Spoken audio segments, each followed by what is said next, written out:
मैं Virendra Pandey, department of education, Veer Kunwar Singh university आ रहा।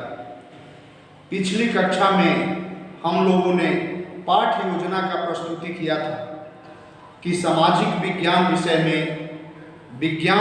में और गणित विषय में किस तरह की पाठ योजना बनाते हैं और किस तरह कक्षा में उसे प्रस्तुति देते हैं। आज हम लोग ठीक उसी के अनुरूप भाषा में यानी हिंदी में, अंग्रेजी में किस तरह से पाठ योजना निर्मित करते हैं और उसे कक्ष में किस तरह से प्रस्तुति देते हैं, इस बात की चर्चा हम लोग करेंगे। तो पहले हम लोग कुछ प्रश्नों के उत्तर, जो हम प्रश्न पूछेंगे आपको उत्तर देने होंगे। तो इसके पहले मार्जिनल एंट्री जो श्यामपट्ट पर आवश्यक होता है उसे पहले कर लेते हैं, ठीक है। तो सबसे पहले विद्यालय का नाम है जीवन ज्योति आवासीय विद्यालय चंदवा टोला आरा, ठीक है। दिनांक, आज दिनांक है 16/6/2022। कक्षा 9, 9वीं कक्षा है, 9वीं भी लिख सकते हैं, 9वीं भी लिख सकते हैं। अवधि 35 मिनट। चक्र चौथी घंटी है, 3 घंटी पढ़ाई हो चुकी है, हम चौथी में है तो चौथी।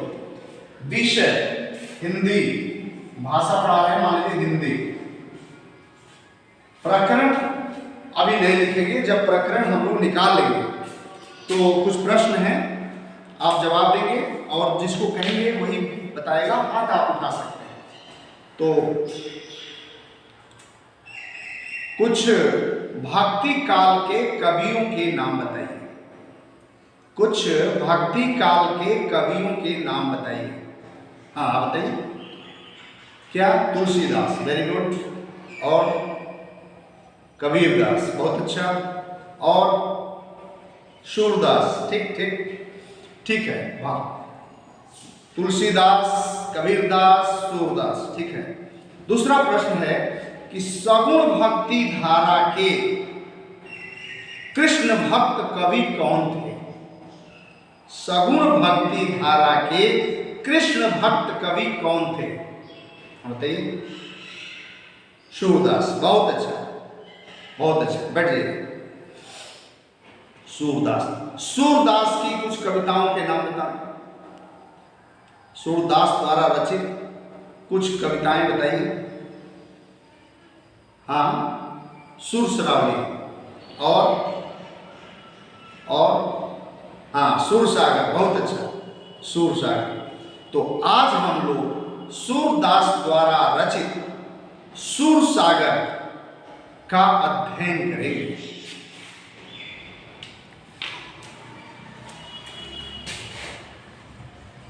सूरसागर, आपको ध्यान देना होगा कि जब टॉपिक निकल जाए उसके बाद ही हम प्रकरण यहां लिखते हैं। लेसन प्लान में ये सब भले लिखा रहे, लेकिन कक्ष में इसी स्टाइल में हमें प्रस्तुति देना है, प्रश्न पूछना है। टॉपिक पर जब हम दोनों छात्राध्यापक और छात्र दोनों जब टॉपिक पर आ जाते हैं, टॉपिक क्लियर हो जाता है, तब उसे हम प्रकरण के अंतर्गत लिखते हैं। तो आज और तब उद्देश्य कथन जो लेसन प्लान में लिखा रहता है कि आज हम लोग इसका अध्ययन करेंगे, उसको कक्ष में बोलते भी हैं कि आज हम लोग सूरदास द्वारा रचित सूरसागर का अध्ययन करेंगे, ठीक है। अब इसके बाद लेसन प्लान में बहुत सारी चीजें और भी रहती है, जैसे शिक्षण सामग्री भी लिख सकते हैं। क्या क्या हम शिक्षण सामग्री प्रस्तुत करते हैं? मान लीजिए हम चार्ट पेपर लेके आए हैं, तो चार्ट पेपर, चॉक, डस्टर, जो भी है ये सामान्य तरह की शिक्षण सामग्री है। लेकिन चार्ट पेपर विशेष है जिसे हम बना के लाते हैं और कक्षा में टांग देते हैं। जैसे शुरू के दोहे को उस पर लिख के ले आए और वहाँ टांग दिए और उसको पढ़े, ठीक, फिर बच्चों से पढ़वाए, ऐसे होता है। इसमें छूट है, हम किताब भी लेकर पढ़ा सकते हैं। जैसे अब हम कैसे जैसे टॉपिक निकल जाने के बाद हमें फिर शुरू हो जाना है आदर्श वाचन। आदर्श वाचन माने शिक्षक स्वयं पढ़ेगा और फिर छात्रों से पढ़वाएगा तो अनुकरण वाचन, ठीक है। फिर जो कठिन शब्द है उच्चारणाभ्यास कराइए, कठिन शब्द का अर्थ बताइए, लिखिए बोर्ड पर और बच्चे लिखेंगे और तब व्याख्या करना होता है। भाषा में यही अंतर है। तो जैसे हम पढ़ रहे हैं आदर्श वाचन, टीचर जब पढ़ेगा तो उसे हम आदर्श वाचन कहते हैं। पूछत श्याम कौन तू गोरी, कहाँ रहती काकी है बेटी, देखी नहीं कहूं ब्रज खोरी। ध्यान से सुनिएगा, फिर से देखिए। पूछत श्याम कौन तू गोरी, कहाँ रहती काकी है बेटी, देखी नहीं कहूं ब्रज खोरी। काहे को हम ब्रज तन आवती, खेलती रही आपनी पौरी। सुनत रहती श्रवणनी नंद ढोटा, करत फिरत माखन दधि चोरी। तुम्हरो कहा चोरी हम ले है, खेलन चलो संग मिल जोरी। सूरदास प्रभु रसिक शिरोमणि, बात निभुरई राधिका भोरी। अब आप इसको पढ़िएगा, जिसको कहेंगे वो पढ़ेगा। हाँ पढ़िए, ठीक, वाह बहुत अच्छा, वाह ठीक है, बैठिए आप पढ़िए, इसके आगे वाला आप पढ़िए। बहुत अच्छा, बहुत अच्छा, ठीक। आप पढ़िए लास्ट वाली लाइन, 2 लाइन है, लास्ट वाली पढ़िए आप। शाबाश, बैठिए। तो इसमें जैसे कुछ श्रवणनी है ना, उच्चारण बोलिए तो श्रवणनी, हाँ ठीक है, बैठ जाइए। ऐसी तरह शिरोमणि बोलो तो शिरोमणि, हाँ शिरोमणि, ठीक है, बैठ जाइए। इस तरह से उच्चारण का अभ्यास। फिर शब्दार्थ में लिख लीजिए, इसको बोल सकते हैं काठिन्य निवारण। तो हमने क्या किया, देखिए ये आपको समझाने के लिए थोड़ा सा लिख देते हैं। आपको जो यहाँ पढ़ाएंगे उसको लिखने की जरूरत नहीं, आपको समझने के लिए कि इधर है छात्राध्यापक कथन, छात्राध्यापक कथन, और इधर है छात्र क्रिया, छात्र क्रिया, और इधर है विधि प्रविधि, विधि प्रविधि। सबसे पहले हमने क्या किया, आदर्श वाचन। एक क्लासरूम में शुरू टॉपिक निकलने के बाद सीधे आदर्श वाचन करिए, आदर्श वाचन। मॉडल रीडिंग इसको इंग्लिश में बोलते हैं, आदर्श वाचन। आदर्श वाचन में हमने क्या किया, पूछत श्याम, यहां से शुरू किया, डैश डैश डैश डैश, पूरा लिखने की जरूरत नहीं, डैश डैश देके अंतिम वाला जो हमने पढ़ा राधिका भोरी, राधिका राधिका भोरी। ऐसे हम लोग लेसन प्लान में लिखेंगे, ठीक है। ये आदर्श वाचन हुआ। और इधर छात्र क्या करेंगे, तो लिखेंगे छात्र ध्यानपूर्वक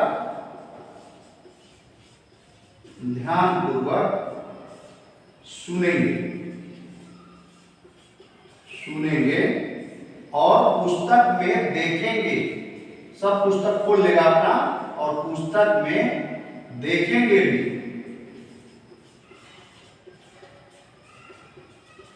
ठीक है। और ये विधि क्या है, विधि है वाचन विधि। वाचन कैसे पढ़ते हैं, या इसको हम ब्रैकेट में आदर्श वाचन भी लिख सकते हैं, आदर्श वाचन, दोनों में से कोई एक लिख सकते हैं। वाचन विधि लिखिए या आदर्श वाचन। फिर अब इसके बाद अब छात्र क्या करेगा, अनुकरण कर। इसी चीज को छात्र से पढ़वाते हैं तो उसको बोलते हैं अनुकरण वाचन, अनुकरण वाचन। और अनुकरण वाचन में यही बात इधर फिर पूछत श्याम, यही बात पढ़ेंगे ना जो हमने पढ़ा था। तो पूछत श्याम डैश डैश राधिका भूरी, राधिका मान पूरी कविता है, इसमें डैश डैश मैंने शॉर्ट में हमें लेसन प्लान में कम जगह होता है तो कम में ही बातें समझ में आ जाए, इस तरह से डॉट डॉट करके भी हम लिख सकते हैं। ठीक है, तो ये छात्र अनुकरण कर वाचन करेगा, अधिकतम 3 छात्र से पढ़वाते हैं, इससे ज्यादा नहीं। वो पढ़ेगा तो शिक्षक क्या करेगा, छात्राध्यापक क्या करेगा, छात्राध्यापक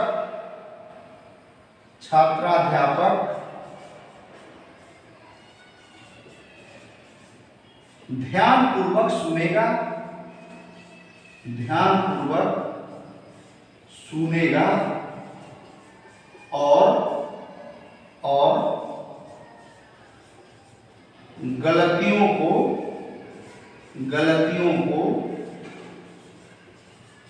सुधारेगा, गलतियों को सुधारेगा। जो छात्र, क्योंकि परफेक्ट पढ़े छात्र ऐसा संभव नहीं है, कुछ गलतियां भी हो सकती है, अगर परफेक्ट पढ़े तो और अच्छा है, लेकिन उसको ध्यान से देखेगा और जहां भी मिस्टेक समझ में आएगा उसको सुधारेगा ऊपर। ऐसे बोलो, ऐसे बोलो। तो ये 2 काम हुआ, आदर्श वाचन शिक्षक कर लिया और अनुकरण वाचन छात्र कर लिया। इसके बाद क्या होता है, जो उसमें कठिन शब्द है उसका उच्चारणाभ्यास कराएगा। उच्चारणाभ्यास में 1-2 शब्द जो कठिन लग रहे हैं उसको यहाँ लिख देते हैं। लेसन प्लान में ये बातें लिखी रहेंगी तो लिख देते हैं, और क्लासरूम में वो बात लिखी जो है उसको बुलवाते हैं। शिक्षक पहले बोलेगा, छात्र से बुलवाएगा। ठीक है, तो ये उच्चारणाभ्यास हो जाएगा। और छात्र क्या करेंगे, छात्र दोहराएंगे, उच्चारणाभ्यास को दोहराएंगे। अब तब क्या करते हैं, शब्दार्थ, जो कठिन शब्द है उनके अर्थ तो लेसन प्लान में लिखा रहेगा। इसको बोलते हैं उच्चारणाभ्यास के नीचे काठिन्य निवारण, काठिन्य निवारण, काठिन्य निवारण माने या शब्दार्थ, और जितना भी कठिन मीनिंग है उसको नीचे लिखेंगे।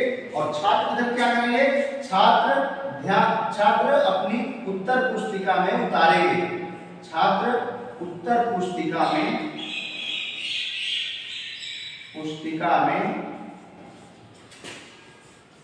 उतारेंगे। ठीक है, इस तरह के पाठ योजना में बातें सारी लिखी होती है। इस तरह से पाठ योजना इसका हिंदी भाग में, अंग्रेजी में, उर्दू में, संस्कृत में सब इस तरह से बनते हैं। ठीक है, और इंग्लिश में मान लीजिए इसी चीज को तो ठीक सेम इसी तरह पोएम पढ़ाएंगे तो ठीक इसी तरह से। अगर प्रोज पढ़ा रहे हैं, कहानी हिंदी में कहानी पढ़ा रहे हैं, वो भी इसी तरह से आदर्श वाचन उसमें भी होगा, अनुकरण वाचन उसमें भी उच्चारणाभ्यास होगा, उसमें भी कठिन निवारण होगा।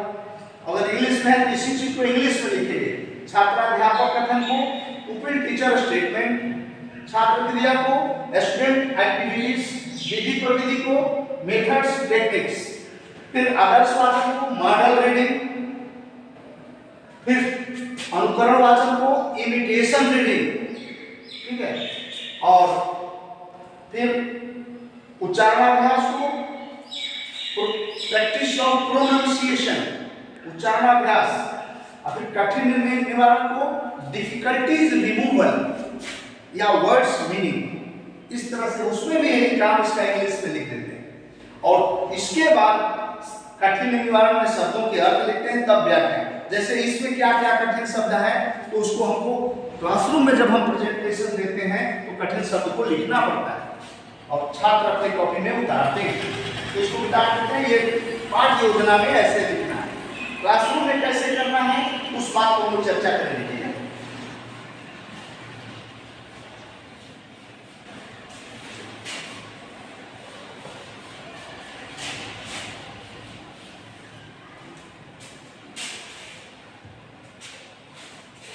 ध्यान दीजिएगा।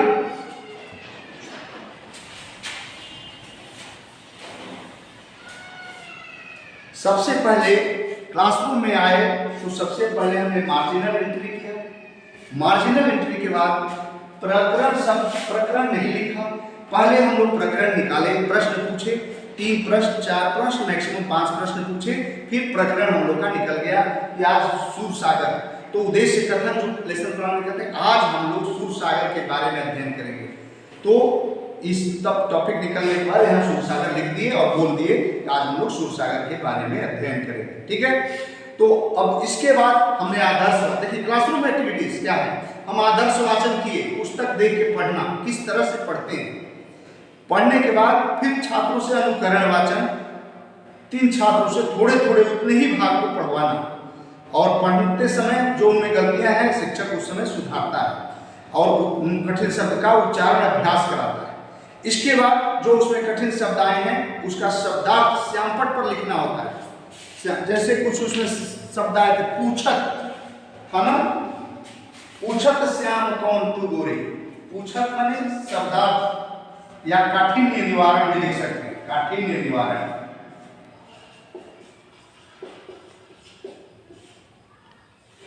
पूछत, पूछत का माने क्या होता है, पूछते हैं, पूछते हैं। ठीक है, इसी तरह से खोरी, ब्रज खोरी आया था ना, खोरी, खोरी माने जानते हैं क्या होता है, गली, खोरी माने गली, खोरी में यानी गली में। फिर आया था पौरी, पौरी, पौरी को ड्योढ़ी बोलते हैं, ड्योढ़ी पहले होता है। अब या आंगन बोल सकते हैं, आंगन में। ठीक है, इस तरह से भूरई, भूरई,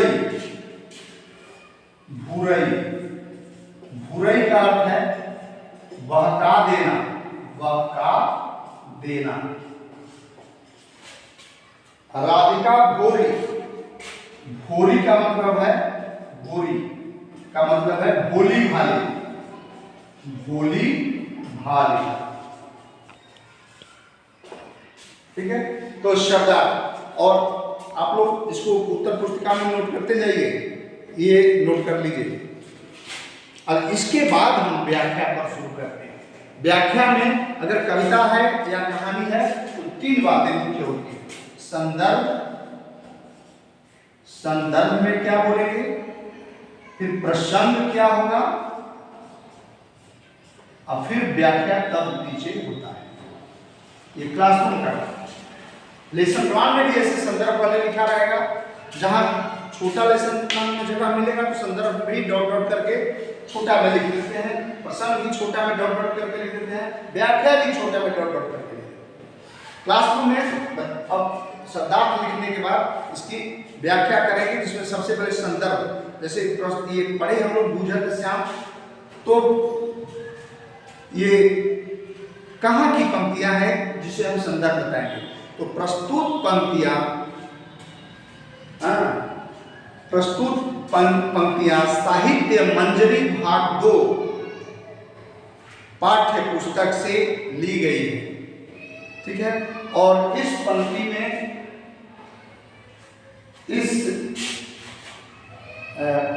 इस पंक्तियों में कृष्ण और राधा के प्रथम मिलन का वर्णन किया गया है। ठीक है, तो इस संदर्भ कहाँ की पंक्ति है, इसमें हम दोनों चर्चा करेंगे, संदर्भ और प्रसंग। और अलग अलग अगर हम इसको चर्चा करना चाहें तो संदर्भ में करेंगे हैं कि प्रस्तुत पंक्तियां साहित्य मंजरी भाग 2 से ली गई है, जो सूरदास द्वारा रचित सूरसागर के पद में इसका पूर्ण रूप से वर्णन किया गया है। ठीक है, अब इस प्रसंग में इन पंक्तियों में कृष्ण और राधे के प्रथम मिलन का वर्णन किया गया है, जिसमें कृष्ण राधा को अपने साथ खेलने के लिए मना लेते हैं। तो ये है प्रसंग। अब व्याख्या, पूछत श्याम, श्याम राधा से यानी कृष्ण राधा से पूछते हैं कि ये बताओ तुम कौन हो, तुम कहाँ रहती हो, तुम तो ब्रज की खोरी में यानी ब्रज की गलियों में कभी दिखती नहीं, हमने तो कभी तुमको इन गलियों में खेलते हुए नहीं देखा। तो इस बात पर राधा कहती है कि मैंने सुना है कि ब्रज बाबा, मैंने सुना है कि नंद बाबा के पुत्र कृष्ण माखन चोर और दही चोर हैं, मैं इसलिए इस गलियों में खेलने नहीं आती हूँ, मैं अपने घर के आंगन में, घर की ड्योढ़ी में ही खेलती रहती हूँ, मैं इधर खेलने नहीं आती। ठीक है, तो इस तरह से कुछ व्याख्या देने के बाद कुछ प्रश्न भी इसमें से निकले, जिसको आप बताइएगा। इसमें कृष्ण किससे पूछ रहे हैं? हाँ बताइए, कृष्ण किससे पूछ रहे हैं कि तुम कौन हो? हाँ बोलिए। हाँ राधा से, बहुत अच्छा, राधा से पूछ रहे हैं। ठीक है, कृष्ण राधा से क्या पूछ रहे हैं? हाँ आप बताइए। हाँ, कृष्ण राधा से यह पूछ रहे हैं कि तुम ब्रज की गलियों में खेलने क्यों नहीं आती हो? हाँ, तुम कहाँ खेलती हो? बहुत अच्छा, बैठ जाइए। ठीक इसी प्रकार फिर कृष्ण कहते हैं, जब राधा कहती है कि ब्रज बाबा के, नंद बाबा के पुत्र माखन चोर है, दही चोर है, तो कृष्ण कहते हैं कि तुम मुझे चोर क्यों कहती हो? मैंने तेरा क्या चुरा लिया है? तो तुम ऐसे ही मैंने बहला फुसला के, बुराई शब्द है, मैंने बहला फुसला के कृष्ण राधा को अपने साथ खेलने के लिए मना लेते हैं। तो सारी व्याख्या इस तरह से प्रस्तुति हम देते हैं। और इसके बाद श्यामपट सारांश भी लिखना होता है, लेकिन श्यामपट सारांश के पहले हम क्या करते हैं? पुनरावृत्ति, माने जो भी व्याख्या देते हैं उसको संक्षेप में समझा लेते हैं। जैसे पूरी बात को हम समझा लेंगे कि आज हम लोग क्या पढ़े। आज हम लोगों ने यह पढ़ा कि यह प्रस्तुत जो पंक्तियां हैं यह सूरदास द्वारा रचित सुर सागर से ली गई है, और इसमें राधा और कृष्ण के प्रथम मिलन का वर्णन किया गया है। और इसमें कृष्ण राधा से पूछते हैं कि ऐ गोरी, तुम कौन हो, तुम कहाँ रहती हो, तुम किसकी पुत्री हो, और तुम ब्रज की गलियों में तो कभी दिखती नहीं, तुम तो ब्रज की गलियों में कभी खेलने आती नहीं, तो तुम रहती कहाँ हो? तो इस पर राधा कहती है कि मैं अपने घर के आंगन में ही खेलती हूँ, क्योंकि मैंने सुना है कि नंद बाबा का जो पुत्र है वह ब्रज की गलियों में खेलता है, लेकिन वह दही चोर है, माखन चोर है। इस पर कृष्ण हंसते भी हैं और कहते हैं कि तुम मुझे चोर क्यों कह रही हो? मैंने तेरा क्या चुरा लिया है? चोर मुझे मत कहो। और इस तरह से बहला फुसला करके राधा को वह अपने साथ खेलने के लिए तैयार कर लेते हैं। पूरी कविता का भाव यही है। अब इसके बाद श्यामपट सारांश में मुख्य बातें को हम अंकित करते हैं।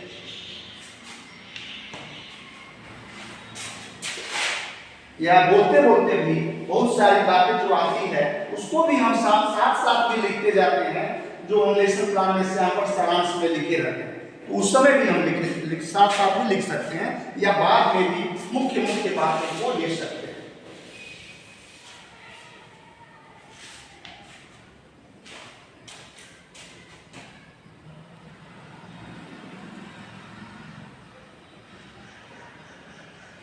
राधा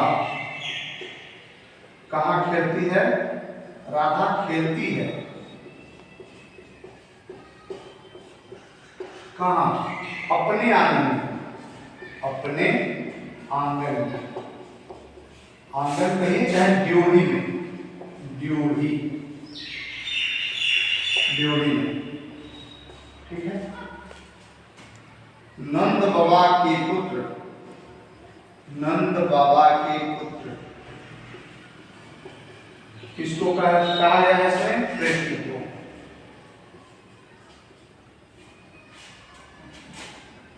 कृष्ण क्या चुराए हैं? कृष्ण चुराते हैं क्या? मक्खन, दही। इस तरह से मुख्य मुख्य बातों को हमें श्यामपट्ट पर भी अंकित करना होता है। अब इसके बाद कुछ मूल्यांकन प्रश्न, क्या आपने सीखा? ठीक है, तो विचार देंगे तो देखते आप बोल देंगे।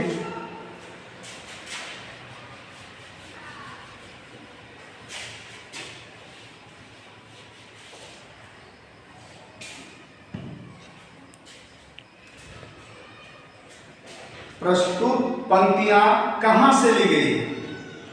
बोलिए, प्रस्तुत पंक्ति, हाँ बोलिए, सूरसागर से। बहुत अच्छा।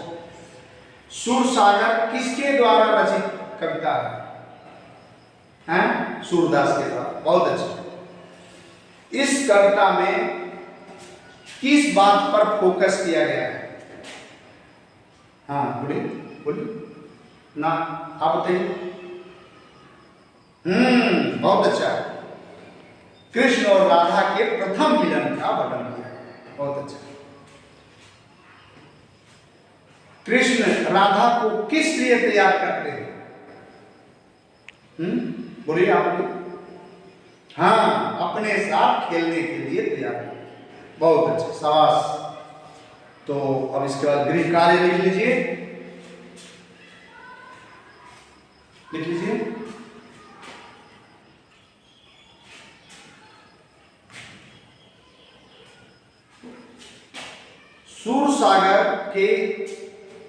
सूरसागर के इन प्रमुख